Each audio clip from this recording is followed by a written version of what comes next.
नमस्कार, मैं 16 राठौर क्लासेस में आप सभी का तहे दिल से स्वागत करता हूं। आज का जो टॉपिक है कक्षा 12वीं से संबंधित है। विषय है भूगोल, यूनिट है first, human geography, nature and scope. भूगोल का जो टॉपिक है 2 पार्ट में रहेगा, जिससे आपको समझने में आसानी हो और ज़्यादा बोझिल ना लगे वीडियो। चलिए आज की टॉपिक शुरू करते हैं मानव भूगोल के रूप में। हमने जब 11वीं भूगोल में ये पढ़ा था पृथ्वी की उत्पत्ति कैसे होती है, पृथ्वी का जन्म कैसे होता है, बहुत सारी स्थलाकृतियाँ पृथ्वी के संदर्भ में पढ़ा था। मगर जब 12वीं भूगोल की बात आती है तो 12वीं भूगोल में हमको मानवीय परिप्रेक्ष्य में पढ़ना पड़ेगा। हम देख सकते हैं कि 12वीं भूगोल पूर्णतः मानवीय भूगोल से संबंधित है। मानवीय क्रियाकलाप को पढ़ना पड़ेगा कि किस प्रकार से वह पृथ्वी पर रहता है और पृथ्वी के जो प्राकृतिक या भौतिक तत्व हैं उसको प्रभावित करता है और उनसे भी प्रभावित होता है। जी हाँ, कुल मिला के बोल सकते हैं कि यह अजैव और जैव तत्व से प्रभावित होता है और प्रभावित करता भी है इनको। कि जैव अजैव तत्व कहाँ है? पृथ्वी पर है, और जैव तत्व का ही एक भाग है मानव भी। तो भूगोल में पृथ्वी का एक भाग के रूप में भी मानव का हम अध्ययन करेंगे। मानव भूगोल का ये जो टॉपिक है, इस टॉपिक में हम देखेंगे कि पृथ्वी एक मानव अधिवास के रूप में है। मानव भूगोल के जो पिता हैं या जनक हैं या इनके जन्मदाता हैं वह जर्मन विद्वान फ्रेडरिक रेटजेल हैं। इन्होंने अपनी ग्रंथ 1882 में प्रकाशित की थी। उसका नाम है, ग्रंथ का नाम है एंथ्रोपोजोग्राफी। इस ग्रंथ में सर्वप्रथम उन्होंने मानव भूगोल शब्द का प्रयोग किया था। इस कारण इनको मानव भूगोल के पिता कहते हैं। अब मानव भूगोल में हम पढ़ेंगे क्या, इस चीज़ को हम लोग फोकस करते हैं। मानव भूगोल में हमको पृथ्वी के संदर्भ में पढ़ना है, मतलब पृथ्वी को हम एक मानवीय आवास के रूप में पढ़ेंगे कि पृथ्वी में मानव रहता है और पृथ्वी किस प्रकार से मानव को प्रभावित करता है और प्रत्यक्ष और अप्रत्यक्ष रूप से मानव भी पृथ्वी को प्रभावित करता है। तो पृथ्वी के 2 खंड होते हैं, एक स्थल खंड और दूसरा जल खंड।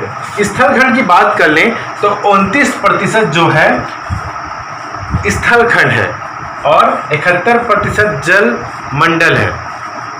तो जो पृथ्वी है उसमें अधिकांश भाग जल से आच्छादित है, जल से आबद्ध है, और स्थल मंडल 29% है जहां मनुष्य निवास करता है।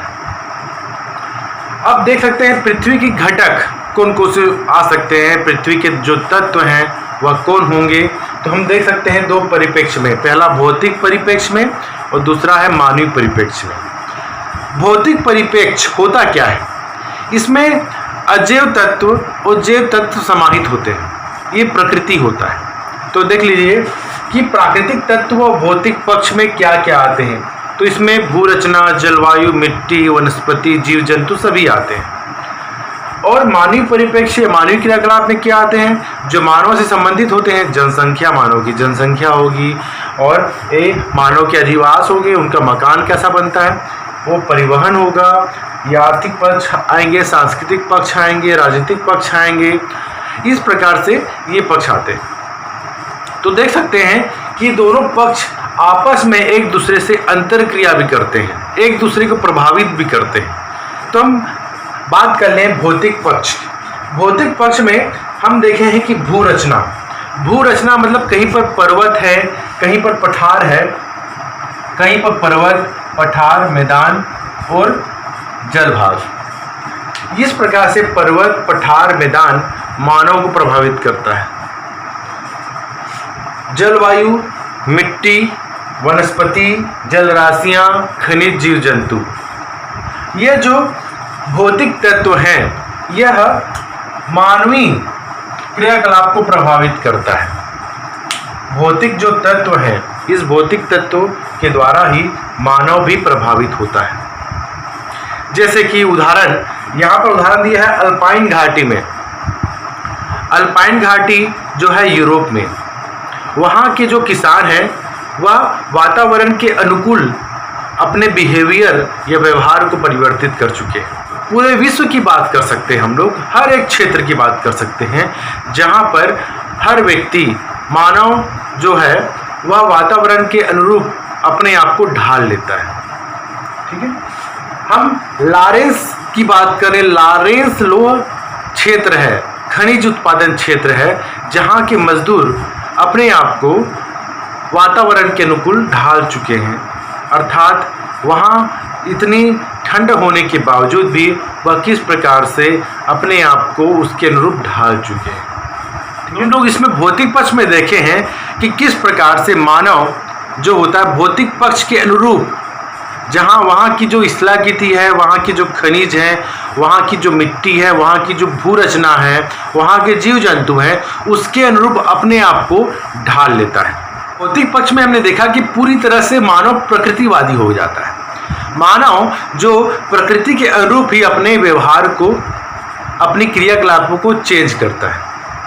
अब दूसरा बात कर सकते हैं मानवीय परिप्रेक्ष्य या मानवीय क्रियाकलाप जो होते हैं, जैसे कि जनसंख्या, अधिवास, परिवहन, आर्थिक परिप्रेक्ष्य, सांस्कृतिक परिप्रेक्ष्य, राजनीतिक परिप्रेक्ष्य। इस परिप्रेक्ष्य को हम मानव भूगोल के अंतर्गत पढ़ेंगे कि मानव भूगोल के अंतर्गत हम लोग ये पढ़ेंगे कि भाई मानव की जो जनसंख्या है किस क्षेत्र में अधिक है, किस क्षेत्र में कम है, क्यों। हम पढ़ेंगे कि यूरोप में जनसंख्या घनत्व क्यों कम है, जबकि दक्षिण पूर्वी एशिया में जनसंख्या अधिक क्यों है। ये भी देखेंगे कि मानव का जो अधिवास है वह किस रूपों में प्रभावित होता है। एग्जाम्पल के रूप में कनाडा की बात कर लें तो वहाँ एक जनजाति पाई जाती है एस्किमो, जो कि पूरे बर्फीले क्षेत्र में ही रहते हैं। जब देखा जाए तो पूरी तरह से बर्फ ही बर्फ फैला हुआ है, मगर वहाँ किस प्रकार से अपना आवास बनाते हैं एस्किमो, आवास बनाते हैं इग्लू के रूप में। इग्लू जो होता है बर्फ के खंडों को आवास के रूप में तब्दील किया जाता है। तो इस प्रकार से जो मानवीय परिप्रेक्ष्य है वह पूरी तरह से भौतिक परिप्रेक्ष्य पर भी डिपेंड करता है, और भौतिक परिप्रेक्ष्य जो होता है वह पूरी तरह से मानवीय क्रियाकलापों को भी प्रभावित करता है। तो हम देख सकते हैं कि दोनों के बीच अंतर क्रिया काम करता है। मतलब जो भौतिक पक्ष होती है पूरी तरह से मानवीय परिप्रेक्ष्य मानव को प्रभावित करता है, और मानव भी प्रत्यक्ष और अप्रत्यक्ष रूप से भौतिक पक्षों को भी प्रभावित करता है। जैसे कि मानवीय परिप्रेक्ष्य में हम देख सकते हैं कि आल्प्स का जो क्षेत्र है वहाँ पर रेल मार्ग बनाया गया है। आल्प्स एक तो पर्वतीय क्षेत्र है। आल्प्स यूरोप और एशिया महाद्वीप को अलग करता है। आल्प्स में ही एक गहरी सुरंग बनाई गई है जिससे रेल मार्ग या परिवहन संचालित होता है। मानव भूगोल का जो अर्थ होगा, मानव भूगोल का अर्थ बहुत सामान्य शब्दों में कह सकते हैं कि पृथ्वी में उपस्थित जो भौतिक पक्ष है, भौतिक पक्ष का हम तो अध्ययन कर चुके हैं, भौतिक पक्ष और मानवीय पक्ष, किस प्रकार से भौतिक पक्ष मानव को प्रभावित करता है और मानव भी किस प्रकार से प्रत्यक्ष अप्रत्यक्ष रूप से इनको प्रभावित करता है। इन दोनों के बीच जो अंतर क्रिया है उसका हम अध्ययन करते हैं मानव भूगोल में। अब मानव भूगोल की परिभाषा को देख लेते हैं। मानव भूगोल की परिभाषा के संदर्भ में जीन ब्रून्स की परिभाषा है, ये एग्जाम में पूछा भी जा चुका है कि जीन ब्रून्स के अनुसार मानव भूगोल की परिभाषा दीजिए।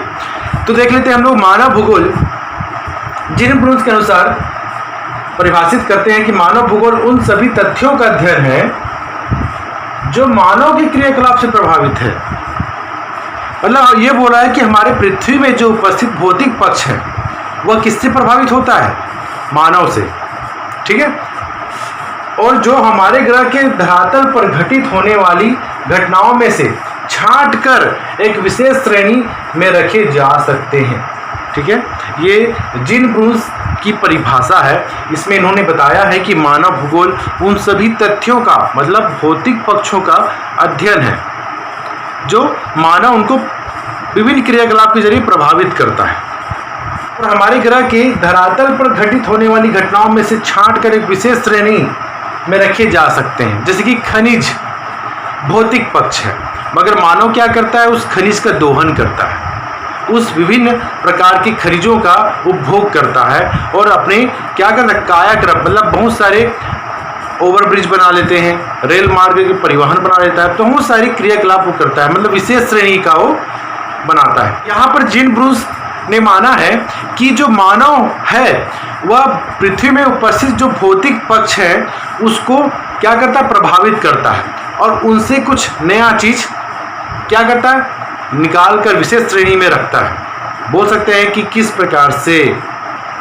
वह संसाधनों का उपयोग अपनी आवश्यकता की पूर्ति के लिए करता है और उसको एक प्रकार से उत्तम श्रेणी में रखता है। ठीक है। दूसरा महत्वपूर्ण और बहुत इजी परिभाषा हम दिखाते हैं। दूसरा महत्वपूर्ण परिभाषा ईसी सैंपल का है। ईसी सैंपल के संदर्भ में प्रश्न पूछा गया है कि ईसी सैंपल के अनुसार मानव भूगोल की परिभाषा दीजिए। 2 नंबर के प्रश्न बनते हैं। तो उसमें आपको बताना है कि ईसी सैंपल के अनुसार क्रियाशील मानव व गतिशील पृथ्वी के परिवर्तनशील संबंधों का विस्तृत अध्ययन ही मानव भूगोल है। यहाँ पर बताया गया कि मानव किस प्रकार का होता है, क्रियाशील होता है, वो हमेशा क्रियाएं करता है, और पृथ्वी कैसा है, अपने अक्ष पर वह गतिशील होती है। प्राकृतिक जो तत्व है वो लगातार अपने स्वरूप में परिवर्तन लाते रहते हैं। तो इस प्रकार से मानव की प्रवृत्ति कैसी, क्रियाशील, और पृथ्वी की प्रवृत्ति कैसी, गतिशील। और इन दोनों के, मानव और पृथ्वी दोनों के बीच जो पारस्परिक संबंध जो होते हैं, परिवर्तनशील संबंध होते हैं, उसका अध्ययन ही मानव भूगोल है। जी हाँ, तो क्रियाशील मानव और गतिशील पृथ्वी के परिवर्तनशील संबंधों का अध्ययन ही मानव भूगोल है। इसी सैंपल ने बताया गया है कि क्रियाशील मानव कैसा होता है, क्रियाशील, पृथ्वी कैसा है, गतिशील। इन दोनों के बीच कौन सा संबंध है, परिवर्तनशील। परिवर्तनशील का अध्ययन करता है मानव भूगोल। ठीक है। तो यहाँ पर देख सकते हैं कि एक मानव है जो कैसा है, क्रियाशील है, पृथ्वी कैसा है, गतिशील है। दोनों के बीच किस प्रकार से संबंध है, परिवर्तनशील। तो परिवर्तनशील का ही अध्ययन है मानव भूगोल। अगला परिभाषा आता है रेड जेल का। रेड जेल मानव भूगोल के परिभाषा में बताते हैं कि मानव सर्वत्र वातावरण से संबंधित होता है जो स्वयं भौतिक दशाओं का एक योग होता है। रेड जेल नियतिवादी संप्रदाय के जनक माने जाते हैं। रेड जेल जो है ये मानते हैं कि मानव भी एक पृथ्वी का एक भौतिक पक्ष है, मतलब जो भौतिक पक्ष है उसका एक भाग है मानव भी, और मानव पूरी तरह से किससे संबंधित है, वातावरण से। तो ये परिभाषा सरल है, देख सकते हैं, मानव सर्वत्र वातावरण से संबंधित है जो स्वयं भौतिक दशाओं का योग होता है। तो ये रेड जेल का। तो कुल मिला के 3 परिभाषा आप लोगों को याद होनी चाहिए। देखते हैं मानव भूगोल की प्रकृति। मानव भूगोल की प्रकृति कैसी है। जी हाँ, हमने इसमें पढ़ा था भौतिक पक्ष और मानवीय पक्ष जो पढ़ा हुआ था, उसमें बताया गया था कि भौतिक पक्ष को प्रत्यक्ष या अप्रत्यक्ष रूप से मानव प्रभावित करता है और मानव इससे प्रभावित भी होता है। ठीक है।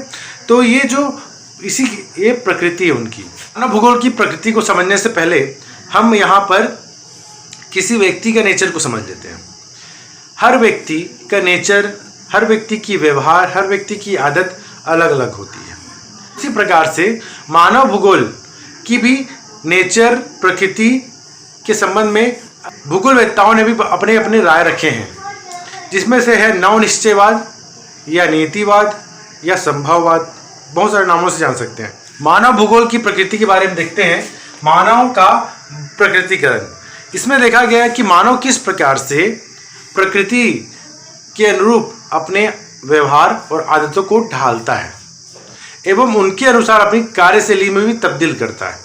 तो देख सकते हैं इसके संबंध में मानव का प्रकृतिकरण, मतलब मानव पूरी तरह से प्रकृति के अनुरूप अपना व्यवहार करता है, कार्यशैली उसकी वैसी रहती है। तो इसके संबंध में विचारधारा है नियतिवादी विचारधारा को समझने का प्रयास करते हैं। नियतिवादी विचारधारा के संदर्भ में आप जो दिख रहा है समर्थक, उसको देख सकते हैं, याद कर सकते हैं। ठीक है। मानव प्रकृति का दास है। उनका मानना है कि जो मानव है वो प्रकृति का दास है, मतलब प्रकृति के अनुरूप ही मानव अपने नेचर व्यवहार में तब्दीली लाता है। दूसरा है वातावरण प्रधान मत, मतलब ये इनका मानना है कि वातावरण ही सर्वशक्तिशाली है, मनुष्य नहीं। मतलब वातावरण या प्रकृति शक्तिशाली है, मनुष्य नहीं। प्रकृति जैसा होगा मानव को उसके अनुरूप ही अपना कार्यशैली और अपनी आदतें व्यवहार को भी ढालना पड़ेगा। ठीक है, समाज वातावरण द्वारा निर्मित है, मतलब समाज जो है, मानवीय समाज जो है वातावरण के अनुकूल ही निर्मित है। जैसे इस संदर्भ में इसी सैंपल ने अपने 5 पक्ष रखे हैं। इसी सैंपल ने नीतिवादी विचारधारा के अंतर्गत अपने पक्ष रखे हैं कि किस प्रकार से मानव का व्यवहार प्रकृति के अनुरूप बदलता है। तो उन्होंने देखा कि जो पहाड़ों पर निवास करते हैं उनका जो विचारधारा रूढ़िवादी होते हैं और वे उनकी टांगें मजबूत होती हैं, उनकी हाइट कम होती है। और जो समुद्र तटीय क्षेत्र में रहते हैं उनकी सीने और भुजाएं चौड़ी होती हैं और वो प्रबल इच्छा वाले होते हैं, मतलब जो प्रकृति के अनुरूप व्यक्ति भी पाए जाते हैं। और जो नदी तट या नदी घाटी में निवास करते हैं उन व्यक्तियों का नेचर संकुचित होता है। वह अधिकांश कृषक होते हैं। जी हाँ, कृषि पर डिपेंड कर रहते हैं। उष्णकटिबंधीय क्षेत्र के जो व्यक्ति होते हैं आलसी होते हैं एवं आरामशुदा भी होते हैं, ये इसी सैंपल का कहना है। फिर आता है शीतोष्णकटिबंधीय क्षेत्र के जो निवासी हैं वो उदारवादी होते हैं। फिर जो घास का जो मैदान क्षेत्र है ना, पंपास, कंपास, सवाना जो क्षेत्र है, वहाँ के जो निवासी हैं वो क्या होते हैं, एकेश्वरवादी होते हैं। एकेश्वरवादी मतलब एक ही ईश्वर की पूजा करने वाले होते हैं, है ना। जैसे कि इस्लाम धर्म जो है एक ही ईश्वर की पूजा करता है, ईसाई धर्म एक ही ईश्वर की पूजा करता है, ठीक है। और घुमक्कर प्रचलित होते हैं, मतलब इनकी प्रवृत्ति कैसी होती है, खाना बदोश होते हैं, एक स्थान से दूसरे स्थान चारावाह होते हैं। ये चारागाह के लिए ये हमेशा एक स्थान से दूसरे स्थान बदलते हैं और इनकी प्रवृत्ति आक्रामक होती है क्योंकि ये घास भूमि वाला होता है। तो ये इस प्रकार से इस सैंपल ने व्यक्ति के नेचर को विभक्त किया है। किसके आधार पर, भौतिकता के आधार पर, भौतिक परिप्रेक्ष्य के आधार पर इस सैंपल ने हर व्यक्ति का नेचर को अलग अलग। अगला आता है प्रकृति का मानवीकरण। प्रकृति का मानवीकरण से तात्पर्य यह है कि जो मानव है प्रकृति को अपने अनुरूप बनाता जा रहा है। पर्वत हो या पठार हो या समुद्री क्षेत्र हो या बर्फीले क्षेत्र हो, अपने परिवहन का विकास कर रहा है, अपनी जनसंख्या विकसित कर रहा है। यहाँ तक तो चंद्रमा तक भी मनुष्य पहुँच गया है और अब अगला प्लान मंगल तक का भी है। जी हाँ, तो मानव किस प्रकार से प्रकृति को अपने आवश्यकता अनुरूप प्रयोग कर रहा है, इस संबंध में पहला विचारधारा है संभववाद का। संभववाद के विचारक जो हैं फेब्रे हैं, जो संभववाद के प्रवर्तक भी कहलाते हैं। सबसे पहले फेब्रे ही नहीं संभववाद की नींव रखी थी। इनका मानना था कि कहीं अनिवार्यता नहीं है, सब जगह संभावना है। मानव जो है प्रकृति को अपनी संभावनाओं के लिए यूज कर सकता है, उपयोग कर सकता है। सभी क्षेत्रों में अपार संभावनाएं हैं। संभावनाओं के दम पर ही मनुष्य चंद्रमा तक, मंगल तक पहुंच रहा है। तो यहाँ पर फेब्रे का मत यही है कि संभववाद में यह है कि प्रकृति में सब चीज़ संभव है। चाहे एक समय ख्वाब था कि चिड़ियों की तरह, पक्षियों की तरह मनुष्य भी उड़े, मगर वो अब हकीकत में बदल गया है। बहुत सारे वायुयानों का आविष्कार हो चुका है। यानी मनुष्य अपनी इच्छा शक्ति और आकांक्षाओं एवं प्रौद्योगिकी के दम पर, वैज्ञानिकता के दम पर वह प्रकृति में अपने संभावनाओं का विकास कर रहा है। बोला कि प्रकृति एक सलाहकार है, उससे अधिक कुछ नहीं है। ठीक है, ब्लास का ये कथन है, प्रकृति एक सलाहकार से अधिक नहीं है, मतलब प्रकृति को एक सलाहकार के रूप में देखा है। क्योंकि प्रकृति और मनुष्य की बात करें तो मनुष्य वहाँ पर शक्तिशाली होगा संभववाद का कथन के अनुसार। ठीक है, संभववाद मानता है कि मनुष्य सब चीज़ कर सकता है, उसके पास बहुत अधिक वैज्ञानिकता है, बहुत अधिक प्रौद्योगिकी है, इच्छा शक्ति है, सब कुछ कर सकता है। चाहे वह अंतरिक्ष में जा सकता है, चाहे वह चंद्रमा मंगल में, सभी जगह घर बना सकता है, सब संभावनाएं हैं उन पर। अगला आता है इसी प्रकृति के मानवीकरण में आता है नवनिश्चयवाद। नवनिश्चयवाद को रुको और जाओ वाद भी कहते हैं। इसके जो प्रवर्तक हैं वह ऑस्ट्रेलिया के ग्रिफिथ टेलर हैं। ग्रिफिथ टेलर ने यहाँ पर एक एग्जाम्पल दिया बताने के लिए कि अगर एक व्यक्ति है जो ट्रैफिक सिग्नल में फंसा हुआ है,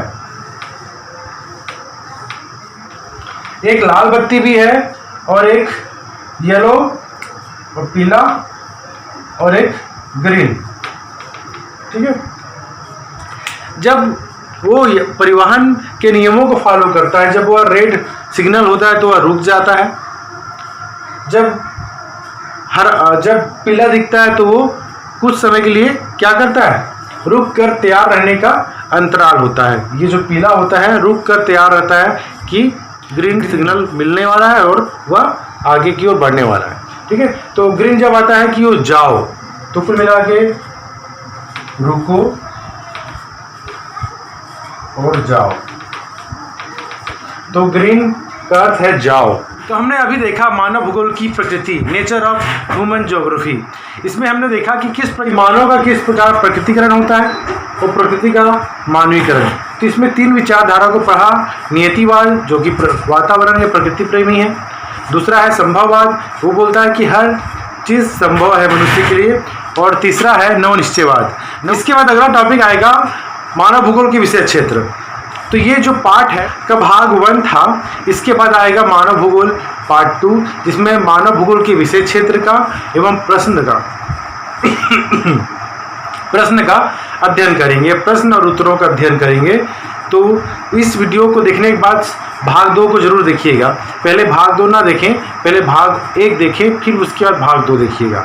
धन्यवाद।